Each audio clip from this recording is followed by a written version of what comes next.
Good morning mga ka-hardins, so Mr. Hard ni Rongguros. So ngayong umaga nandito na po tayo sa harvesting nitong ating bastitaw. And po ito yung maliliit at sabi natin hindi masyadong mahahaba na uri po ng sitaw. So ngayong umaga po kasama ko dito yung aking anak sa pag-harvest nitong ating mga sitaw. Yan. So tinulungan niya na po kasi marami pa po ng sabi natin naghihintay na trabaho para sa akin sa araw na to. Kaya nagpasama na po ako sa kanya para tulungan ako dito sa pag-harvest nitong ating mga sitaw.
Siya ay abot din sa 24, mga 2024 talaga din.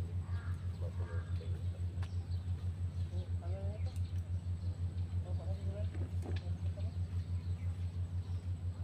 Ay, mga plastic.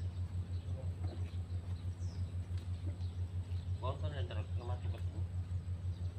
Sobra kali yung tanong taman. Okay, mabibilin sinda, maura ng kaupod. Yun po mga ka-hardin, enjoy po tayo sa pagmitas po ng bunga nitong ating mga sitaw. Yan, so medyo marami-rami na rin po yung ating na-harvest, siguro mahigit 2 kilo na po. Yan, kaya patuloy po tayo sa pag-harvest hanggat sa maubos po natin medyo malalaking mga bunga.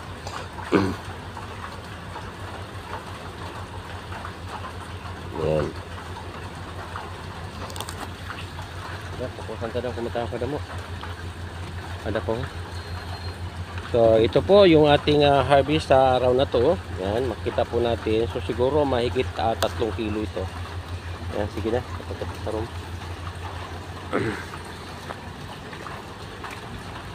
So dito na po tayo mga ka-hardin sa sabi natin na packaging itong ating harvest po na sitaw ngayong umaga. Yan. So, presko po ang ating pasurunod ko yan pares ulo kaya para mas magandang presentation sa imo. Yan.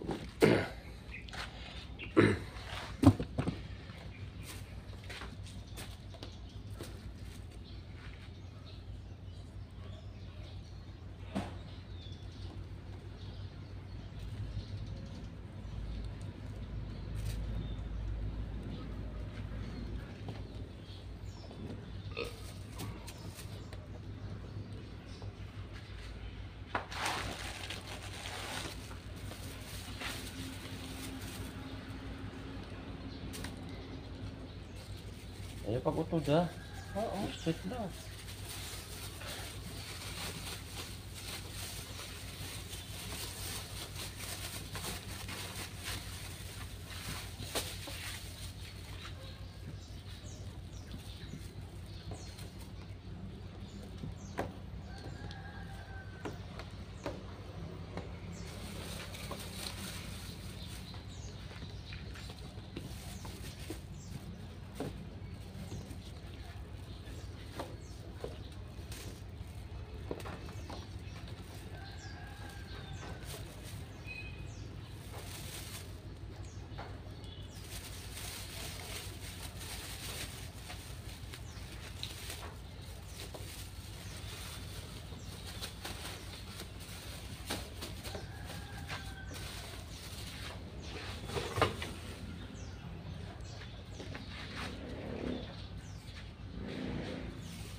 Baliktad man ang imukuan. Dapat na sa talong.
Yan po mga kahadin. Tapos na po kami nagtimbang ng mga harvested po namin na sitaw. So umabot lang naman ng 2.5 kilos yung ating harvest ngayong umaga. So guys, kung gusto niyo yung ating video para po sa umagang ito, so kakalimutang i-like, i-share, subscribe at pinutin na rin po ang notification bell para po kayo laging updated sa susunod na mga video yung aking i-upload. Sa muli ito yung hard ni Rongguro sasabing thank you so much for watching. So again, my next video. Bye bye, God bless you all and follow for more.